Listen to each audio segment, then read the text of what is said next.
Backstage with Mothership on Solid Rock Radio begins now. Hear the best in new music, artist interviews, stories from the road, and more. You are now backstage, and here's your host, Mothership. Hey everybody, hope you're all well. I connected this week with my good friend Jason Wisdom to hear more about the latest with Death Therapy. Let's jump right in. Jason Wisdom, I had to get you on here to talk about some new stuff that is going on. Yep. Tell us about the new album that's coming up and these singles that have been released. Yeah. So the new album coming out is called Melancholy Machines. 2 singles have come out. Tension was the first one, which is sort of like a weird, creepy saxophone metal funk rock song. And then the second one is a song called Familiar Shadows, which is sort of like we were just saying before we started, sort of like if Old Skillet and Nine Inch Nails and maybe like The Killers had a baby in a weird rock and roll universe. So yeah, like some people who've checked out the singles might notice that the logo is a little different. The artwork's a little different. The band has moved over to Tooth and Nail Records from Solid State Records. So it's a little bit of an evolution in the band's sound. It's a little bit more alternative rock and a little bit less metalcore. Mm-hmm. But that's kind of a weird fence that I've always had to try to navigate with Death Therapy anyway. So just kind of decided not to sit on the fence anymore. It's like, okay, well, it's not going to be epic, death metal. The whole idea behind the band is that there's no guitar. It's just bass and drums. So kind of embrace the alternative rock side of things and the industrial music side of things. So I like the fact that you're not afraid to explore and try new things and new sounds. Very unique. Yeah. Speaking of new sounds, if you hear anything in the background, that's my son playing a Spam guitar. Okay. Have you ever seen people make guitars out of cigar boxes and stuff? He's got one that's made out of a Spam can. Unique. So I can hear him playing behind me, but you might not. So I'll try to get him to do that on the next record. There you go. Little Spam guitar solo. Spam solo. Yeah, Spam solo. Monty Python probably has something to say about that. Yeah. Yes. But spam, wonderful spam. That's right. Baked beans, spam, and spam. There you go. Well, I want to dig a little deeper into these songs because, number one, Tension is really different. Mm-hmm. Tell us a little bit about what we're listening to on there. I mean, I'm just trying to pick out what all the sounds were. You said the saxophone is on there. Yep. At one point, there is some tension going on in it, and there's like a cacophony of sounds, and I'm like, what am I listening to? Tell us a little bit about that particular song, Tension. So Tension is a mishmash of bongos and saxophone and synthesizers and all sorts of other things going on. There's actually not a ton of bass guitar in the song until about 3/4 of the way through. Then the bass kind of kicks in. Which I think is kind of fun because it makes the song really have like different phases, different levels of how it travels. Mm-hmm. The first part's kind of chill and down in the gutter. It kind of feels like a sloggy little dark moment, and then it kind of rises up with the choruses that have the saxophone bits, and they're kind of raucous and funky and weird, and then it kind of jazzy. Yeah, that's the goal, and then it goes into this little like pretty moment, which is something I haven't done in a whole lot of songs. It's kind of like a soft synthesizer thing with some pretty singing. Mm-hmm. At least my mom thinks it sounds pretty. I don't. My mom's never heard my music. Who am I kidding? Okay. But she avoids it like the plague. But yeah, and then like you said, towards the end of the song, there's this like just absolutely, I can't even tell you all what's happening there, other than we told the saxophone player, hey, just play badly. And he didn't really like that idea.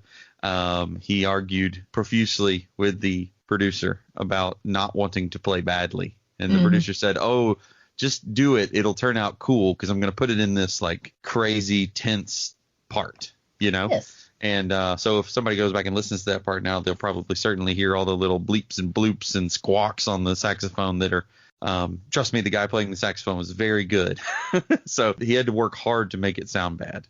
But it kind of fits the theme of the song. The lyrics of the song are all about sort of like, getting sucked into our iPhones and into technology and becoming numb to all of the tension that's going on in the world. And then sort of saying if you're having that sort of moment where you can feel it, that's the moment you need to be intentional about stepping up and really fighting back against the darkness and fighting back against the numbness, as it were.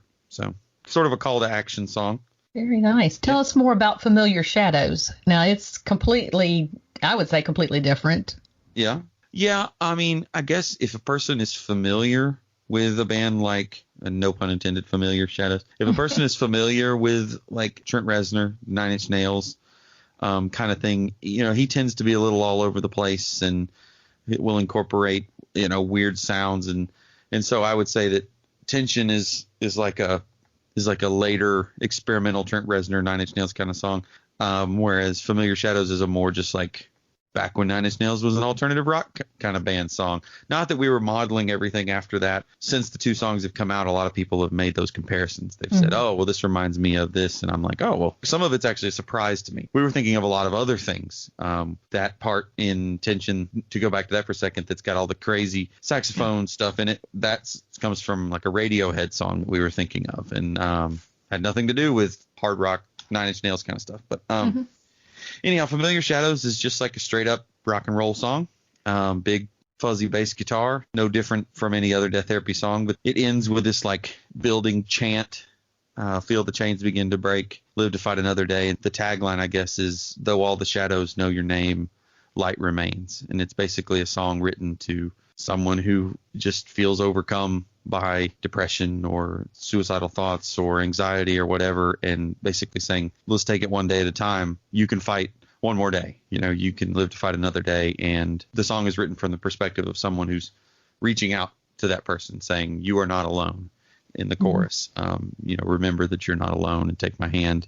So it's kind of another call to action song on the part of the person who's the speaker of the song, to remember to be there for those people who are, struggling in those times, but also hopefully there's someone out there who hears the song, and even though I'm not physically in the room with them, like them just knowing that somebody else can understand those feelings, they'll hear those words, you are not alone, and it will mean something to them that, okay, maybe for this moment, maybe I'm not alone. Kind of reminds me a little like Voices. You were speaking from the two different perspectives back and forth. Yeah, for sure. This one's just, the lyrics say things like, sometimes it feels like the only thing worse than feeling nothing at all is when you're stuck feeling everything with nowhere to run and no one to answer your call. And I had that lyric sort of in my notes section of my phone for a long, long time. I didn't have any idea where to put it.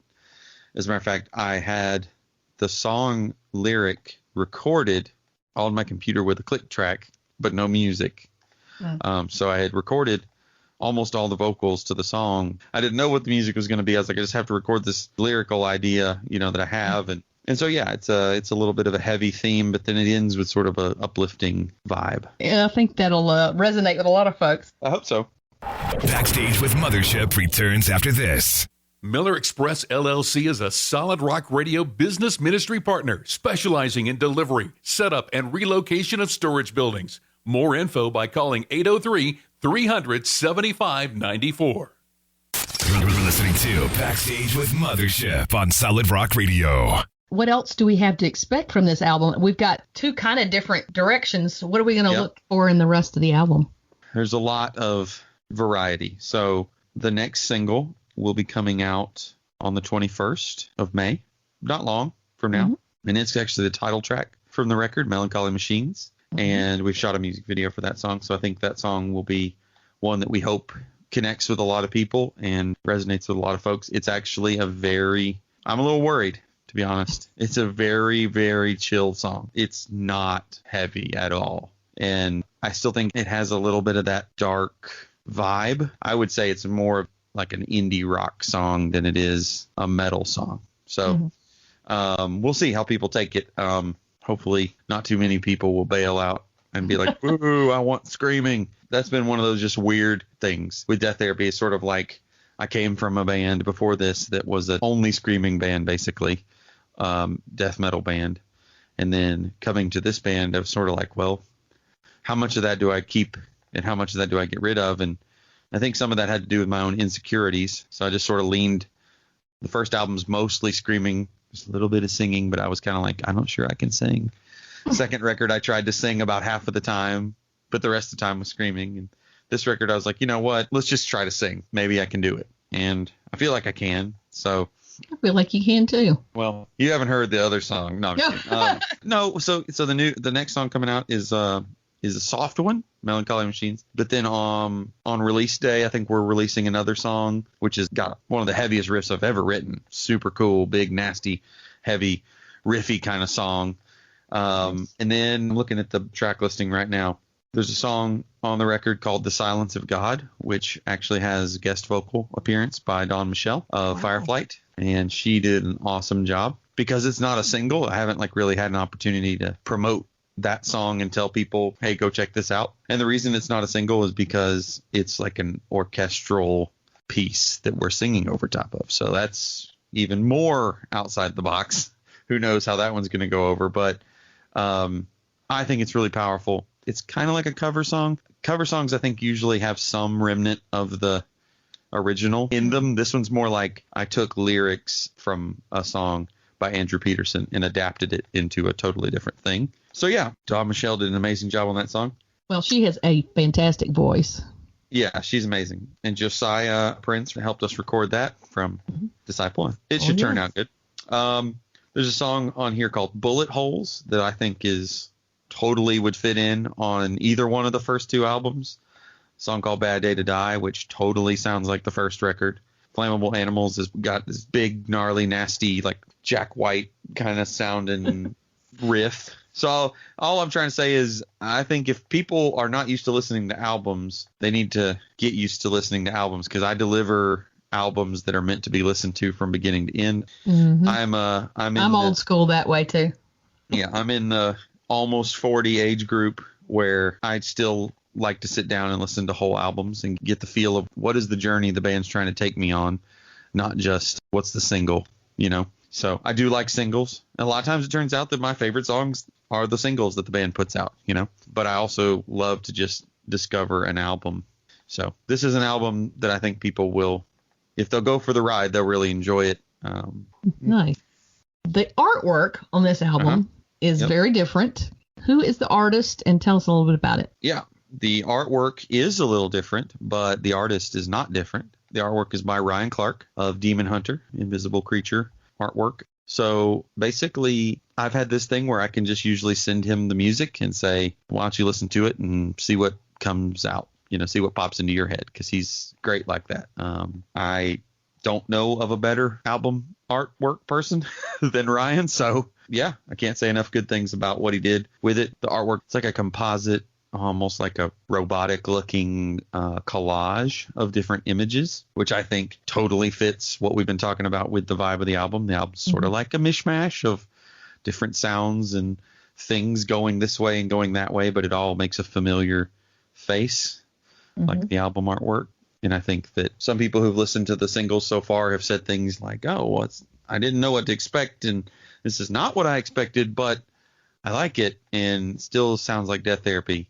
And I think that's kind of what we're going for is, you know, it's a black album cover. It still didn't come out with one that's got like a pretty girl on the front holding a flower or something. You know, we haven't gone full emo with the band persona, so it still feels like Death Therapy. It's still got the vibe. The font is a little different. It looks a little more rock and roll. I think it sounds a little more rock and roll. So hopefully people dig that. The CD comes with a booklet for people who still collect CDs, and I'm working on vinyl. But I don't know if anybody has told you this in any previous conversations, but the vinyl industry got smashed by COVID. So everybody's like months behind. So don't be angry if you've ordered vinyl for bands' albums and they haven't come on time. It's because all the factories and everything were shut down and the materials couldn't get there and so forth and so on. So definitely. Yes.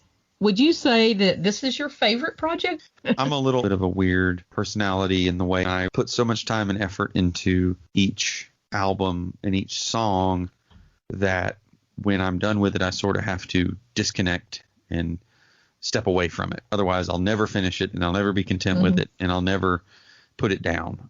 So it's something I've had to learn how to, step away. And so at the time when I record an album and it's coming out and it's fresh and it's new, it's always my favorite thing. And right now I'm excited about this one.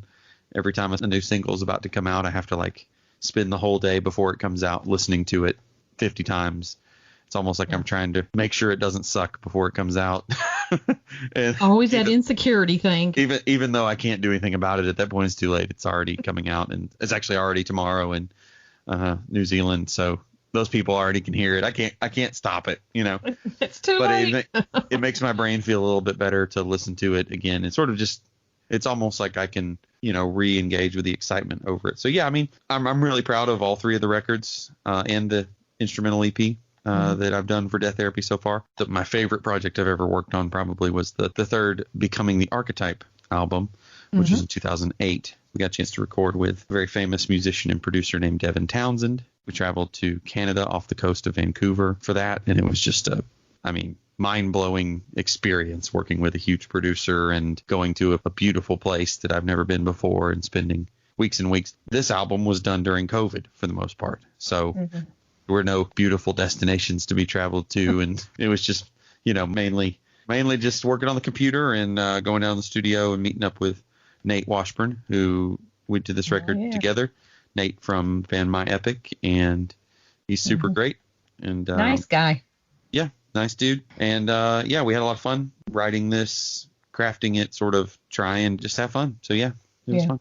Well, I was going to ask you about Becoming the Archetype, and how different is it doing Death Therapy than doing Becoming the Archetype?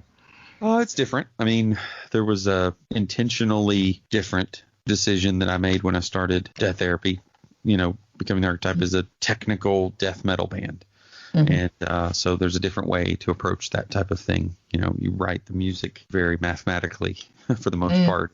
Death Therapy was not really started as intending to be a band. It was more just an outlet for me to come up with sort of a stream of consciousness way to put my ideas down, because I had not, at that time, I had not played music in several years when I started just coming up with ideas. So Death Therapy has always been intentionally sort of a stream of consciousness. Hey, let's see where this thing goes kind of band. Yeah. Is it therapy for you to do the music? That's part of the name, and that's part of, it's definitely become a self-fulfilling sort of prophecy with the name, and then also with the themes of the songs. You know, Becoming the Archetype, the themes were always about like angels fighting demons, or, you know, end of days battles and things like that. Epic themes. And with Death Therapy, it's much more personal themes and, you know, struggles and inner battles, and letting the lyrics even at times potentially be running the risk of being corny or cliche if that's just what it feels like it needs to be. So, yeah. Backstage with Mothership returns after this. Check us out on Facebook at I'm with Mothership. Quickly, for those who didn't hear our last interview, tell people why the name Death Therapy. Okay. So there's two reasons for the name Death Therapy.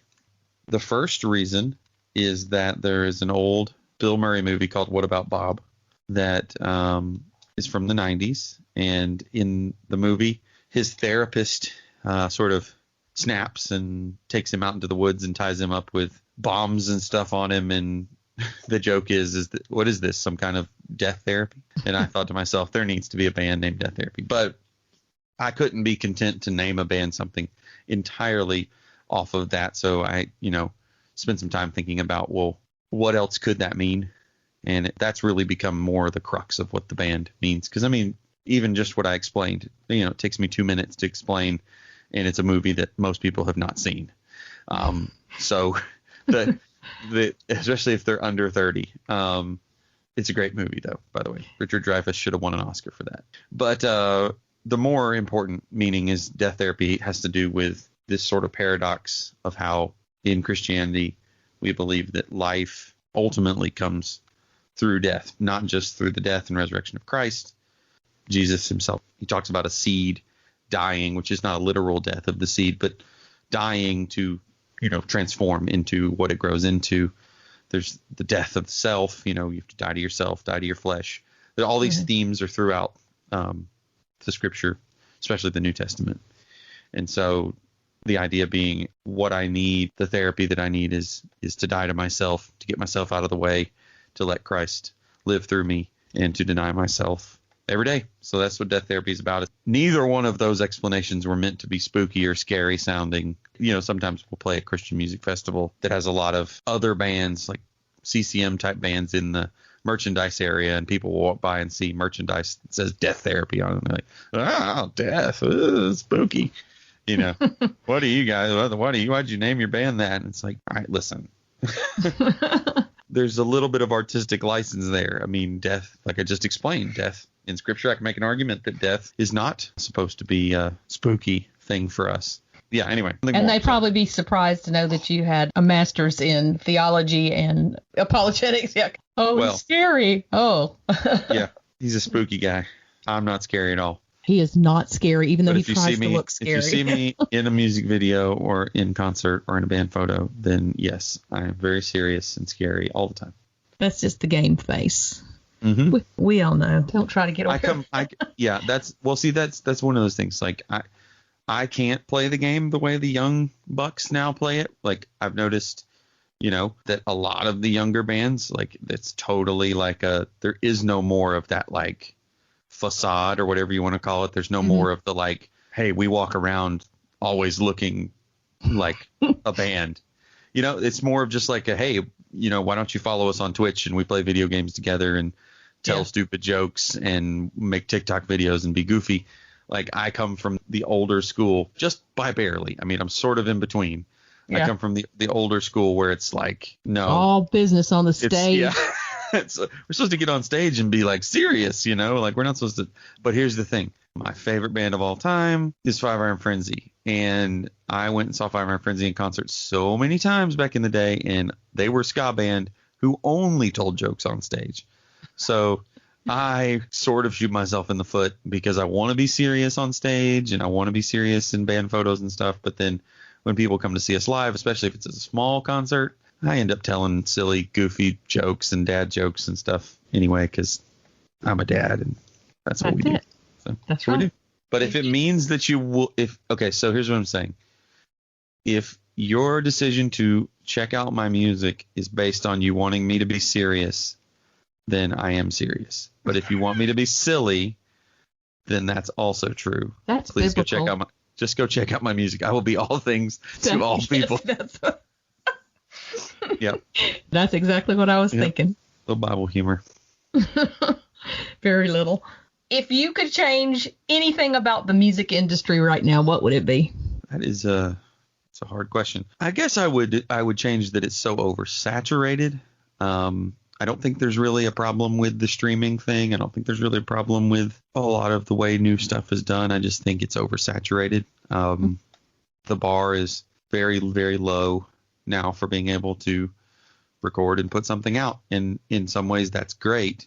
So I don't want to say that that's the thing I would change, because heaven knows I've recorded music that I wouldn't have been able to do 20 years ago with me and my laptop and a microphone in my house, So I think that's great. But the oversaturation thing seems like the root of the problem. There's just, you're screaming into a crowd of billions of people and trying to say, hey, please check out my thing, which is hard. So if I could change anything about the music industry, that's what I would change. It, not just selfishly for myself, but also because it breaks my heart sometimes to see some of my favorite bands that I think are just amazingly talented not get the recognition that they deserve, or have to break up because they can't make any money. They can't make it happen because they just, you know what I mean? There's some of my absolute favorite bands have had to go down that path, and I'm just like, how? You're so good. And how do people not know? I feel like if I could just somehow get you in, but it's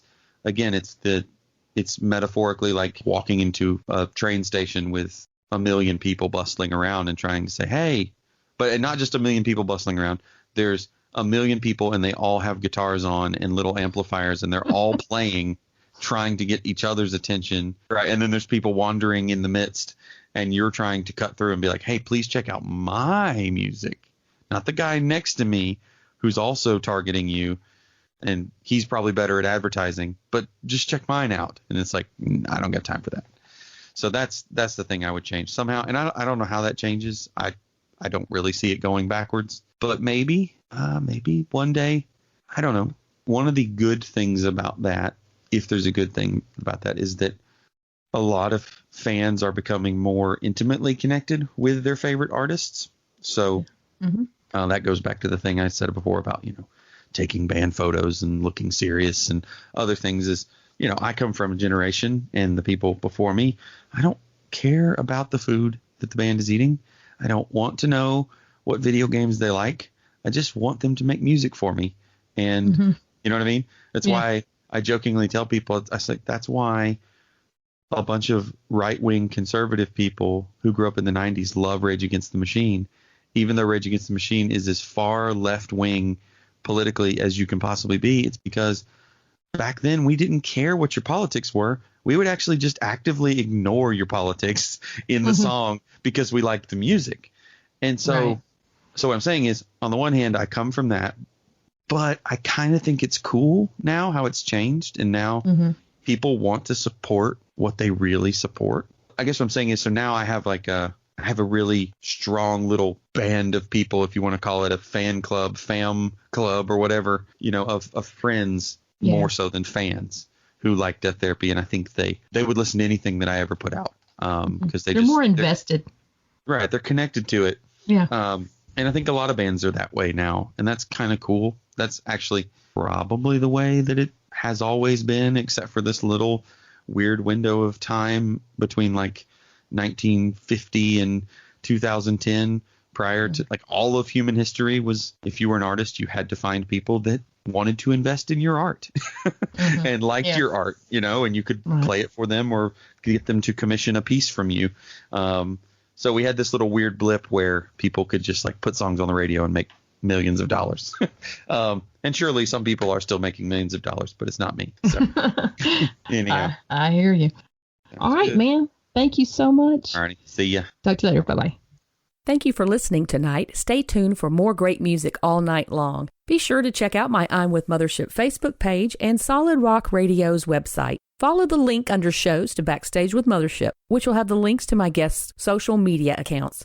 This show will be replayed at 4 a.m. Eastern Time. Past interviews available on podcast.solidrockradio.org, iHeartRadio, Apple Podcasts, Spotify, and on Pandora platforms. And remember this week, be kind to one another.